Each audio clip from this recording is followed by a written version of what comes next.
হযরতে আব্দুল্লাহ ইবনে মুবারক রাহমাতুল্লাহি আলাইহি আমাদের যে ইমাম, যুগ শ্রেষ্ঠ ইমাম, ইমামে আযম আবু হানিফা রাহমাতুল্লাহি আলাইহির ছাত্র ছিলেন হযরতে আব্দুল্লাহ ইবনে মুবারক। তিনি প্রত্যেক বছরে হজে যেতেন। এত বড় আলেম ছিলেন হযরতে আব্দুল্লাহ ইবনে মুবারক।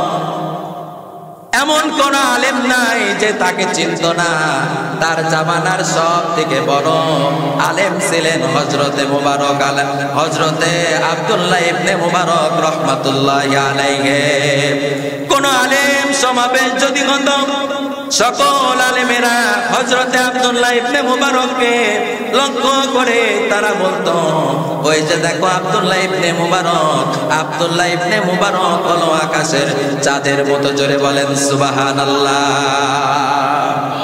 হযরতে আব্দুল্লাহ ইবনে মুবারক রাহমাতুল্লাহি আলাইহি তিনি হজে যাবার জন্য রেডি হয়ে বাড়ি থেকে বের হয়ে চলে যাচ্ছে। আমি আপনাদের বোঝানোর জন্য কথাটা বলতেছি। আপনার টাকা থাকলে আপনি বারবার হজ করবেন, গরিব মানুষের আপনি খবর নেবেন না, এই জন্য কথাটা বলতেছি। বের হয়ে চলে যাচ্ছে, তিনি দেখতে পেলেন ছোট্ট সন্তান বাড়ির ভিতরে কান্না করতে করতে ঢুকতেছে।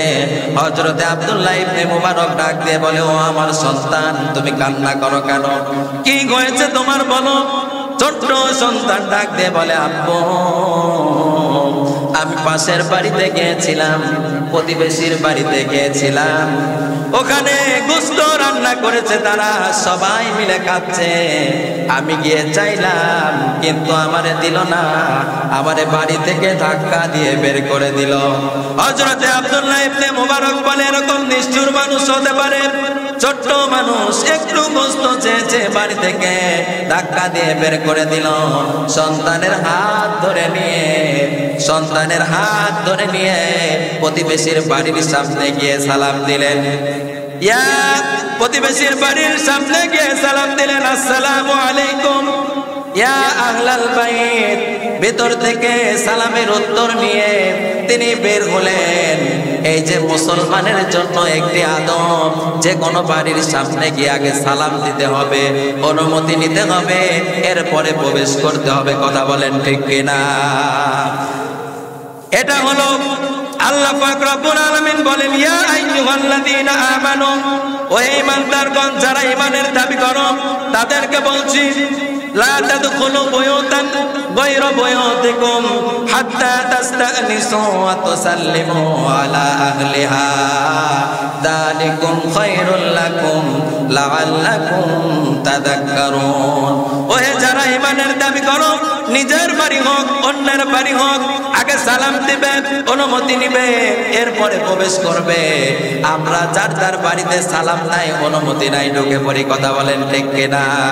আপনি একজনের বাড়িতে গেলেন, সালাম দিলেন, তিনবার সালাম দেওয়ার পরে আপনার বাড়ির ভিতর থেকে কোনো আওয়াজ আসলো না, আপনি ফিরে চলে আসতে হবে। আবার আপনি সালাম দিলেন, অনুমতি নিলেন, তিনবার সালাম দিয়ে অনুমতি নেওয়ার পরে বাড়ির ভিতর থেকে যদি বলে, ভাই আপনার চলে যেতে হবে, আপনি কোনো রাগ করতে পারবেন না, মন খারাপ করতে পারবেন না, কেননা ওই বান্দা ঘরের ভিতরে কোন অবস্থায় কি অবস্থায় আছে আল্লাহ ভালো জানে। কথা বলেন ঠিক কিনা? এজন্য আপনি কোনো খারাপ ধারণা করতে পারবেন না। বাড়ির ভেতর থেকে এবার সালামের জবাব দিয়ে বের হলেন। বের হয়ে তিনি আশ্চর্য হয়ে গেলেন, এত বড় আলেম আমার বাড়ির সামনে দাঁড়িয়ে। তিনি বলতেছে, হুজুর, কি খেদমত করব আপনার বলেন, আসেন আপনি আমার বাড়িতে বসেন। হযরতে আব্দুল্লাহ ইবনে মুবারক রাহমাতুল্লাহি আলাইহি তিনি বলতেছেন, ও ভাই, আমি বসতে আসি নাই, আমার যে ছোট্ট সন্তানটা আমার সামনে গিয়ে কান্না শুরু করলো, আমি এই জন্য এসেছি।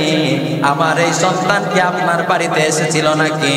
বলতেছে, হ্যাঁ, আপনার সন্তান এসেছিল, আপনার বাড়িতে কি আজকে গোশ রান্না হয়েছে? বলে হ্যাঁ, আমার বাড়িতে আজকে গোশ রান্না হয়েছে। আমার সন্তান কি আপনার কাছে এক টুকরা গোশত চেয়েছিল? বলে হ্যাঁ, আপনার সন্তান আমার কাছে এক টুকরা গোশত চেয়েছিল।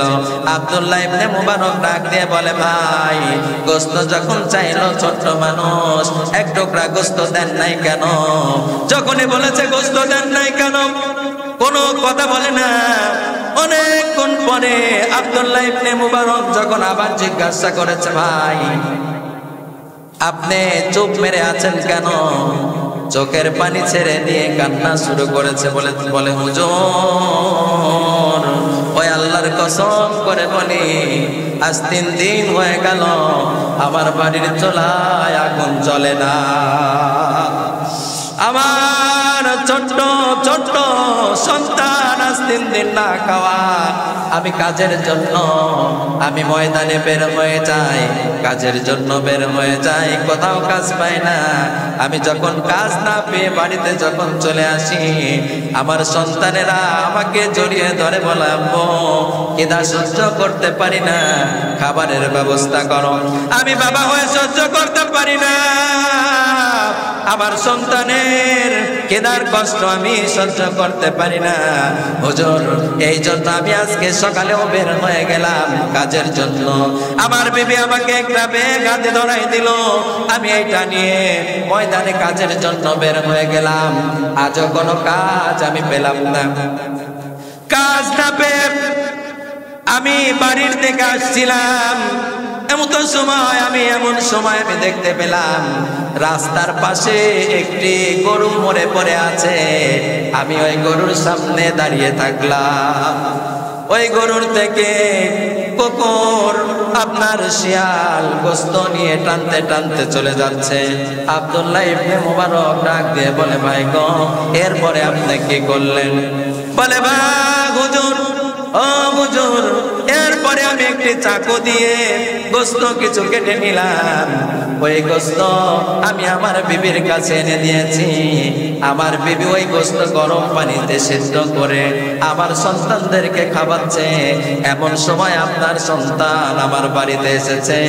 এসে যখন গোশতর কথা বলেছে, হুজুর আমি তো জানি আপনি ধনী মানুষ, আপনার টাকার অভাব নাই, এই গোশত আমার সন্তানের জন্য জায়েজ হয়, আপনার সন্তানকে খাওয়ানো ঠিক হবে না। আপনার ছোট্ট সন্তানকে বোঝানোর পরে সে কোনো কথা মানলো না, এই জন্য আমি ধাক্কা দিয়ে বাড়ি থেকে বের করে দিয়েছি। হুজুর, আপনার সন্তানকে আমি যদি মরা গরুর গোশত না দিয়ে যদি আমি কোনো অন্যায় করে থাকি, আল্লাহর রাস্তে মেহেরবানি করে আপনি আমাকে মাফ করে দেন। হযরত আব্দুল্লাহ ইবনে মুবারক চোখের পানি ছেড়ে দিয়েছে।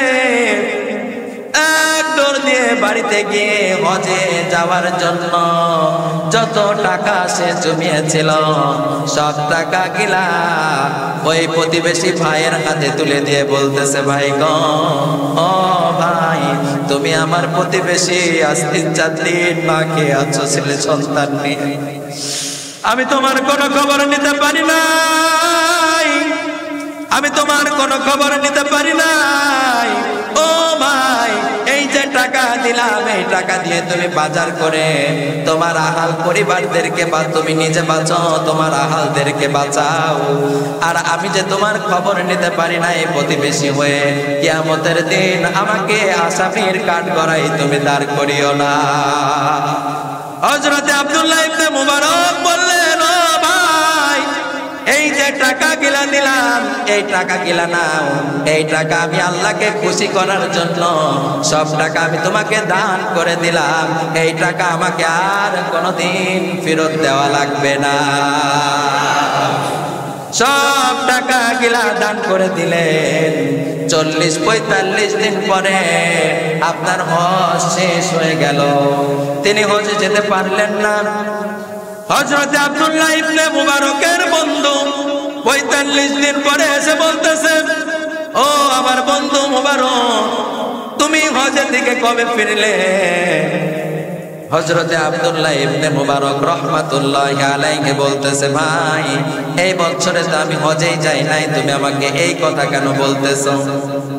বন্ধু বলতেছে, আব্দুল্লাহ ইবনে মুবারক, আমার সঙ্গে আর কি করো না, মস্করা করো না। আমি যখন আল্লাহর ঘর কাবা যখন ঘুরে ঘুরে তওয়াফ করি, আমি দেখেছি ও বন্ধু আব্দুল্লাহ ইবনে মুবারক, আমি যখন আল্লাহর ঘর যখন কাবা তওয়াফ করি, লক্ষ মানুষের ভিড়ে তুমি আমার আগে আল্লাহর ঘর কাবা তওয়াফ করেছো। শুধু তাই নয় বন্ধু আমার, সাফা মারওয়া পাহাড়ে যখন একবার সাফা একবার মারওয়া পাহাড়ে যখন আমি উঠা নামা সাই করতেছিলাম, যখন আমি একবার সাফা একবার মারওয়া পাহাড়ে উঠে সাই করছিলাম, আমি দেখেছি বন্ধু আমার, তুমি সাফা মারওয়া পাহাড়ে তুমি আমার আগেই সাই করেছো। জোরে বলেন সুবহানাল্লাহ। মিনা মুজদালিফায় তুমি আমার আগে ছিলে, সব জায়গায় তুমি আমার আগে ছিলে, আর তুমি বলতেছো হজ করো নাই। হযরতে আব্দুল্লাহ ইবনে মুবারক ডাক দিয়ে বলে, ও আমার বন্ধু, ও আমার ভাই, আল্লাহি, ওই আল্লাহর কসম করে বলি, এই বছরে আমি হজে যাই নাই। আমার যে হজে যাবার টাকা, সব টাকা কিনা আমার গরিব প্রতিবেশী এক ভাইকে আমি দান করে দিয়েছি। ওই রাতে হযরতে আব্দুল্লাহ ইবনে মুবারক স্বপ্নের ভিতরে দেখলো, আব্দুল্লাহ ইবনে মুবারক, তুমি হজ করতে পারো নাই তো কি হয়েছে? তোমার যে দান, তোমার যে স্যাক্রিফাইস, গরিবের প্রতি তোমার যে ভালোবাসা, তোমার যে মহাব্বত, গরিবের প্রতি তোমার যে নেক নজর, তোমার এই দানে আল্লাহ পাক রব্বুল আলামিন এত খুশি হয়েছে, এত খুশি হয়েছে, তোমার চেহারার আকৃতি একজন ফেরেশতার ভিতরে আল্লাহ দিয়ে আল্লাহ পাক রব্বুল আলামিন তোমার হজ স্বয়ং সম্বোধন করে দিয়েছে। জোরে বলেন সুবহানাল্লাহ। শুধু তাই নয়, এই বছরে লক্ষ লক্ষ হাজি আরাফার ময়দানে হজ করতে এসেছে। আল্লাহ পাক রব্বুল আলামিন তোমার এই দানের বরকতে লক্ষ লক্ষ হাজির হজ আল্লাহ পাক রব্বুল আলামিন কবুল করে নিয়েছে। সুবহানাল্লাহ। এই জন্য আপনি শুধু নিজেকে আপনি বেঁচে থাকবেন, গরিবের খোঁজ খবর নেবেন না, আপনি গরিবের খোঁজ খবর নেবেন না, তা তো হতে পারে না। ও মুসলমান ভাইরা আমার, আল্লাহ আপনাকে সম্পদের মালিক বানিয়েছেন, এই জন্য নিজের চিন্তা করবেন, আপনি নিজের আখের গোছাবেন। আপনি গরিব মিসকিনের দিকে আপনি কোনো খোঁজ খবর আপনি নেবেন না, আপনি শুধু নিজের চিন্তাই করবেন, আপনার নিজের চিন্তা করবেন, কিন্তু গরিবের খোঁজ খবর আপনি নেবেন না। আশপাশে মানুষগুলো না খেয়ে আছে, না খেয়ে আছে, না খেয়ে মারা যাচ্ছে, তাদের খবর আপনি নেবেন না। আল্লাহর কসম করে বলতেছি, আপনি যদি গরিব মানুষের খবর যদি না নেন, কিয়ামতের দিন আল্লাহর কাছে আপনার এর জন্য হিসাব দিতে হবে। কথা বলেন ঠিক কিনা?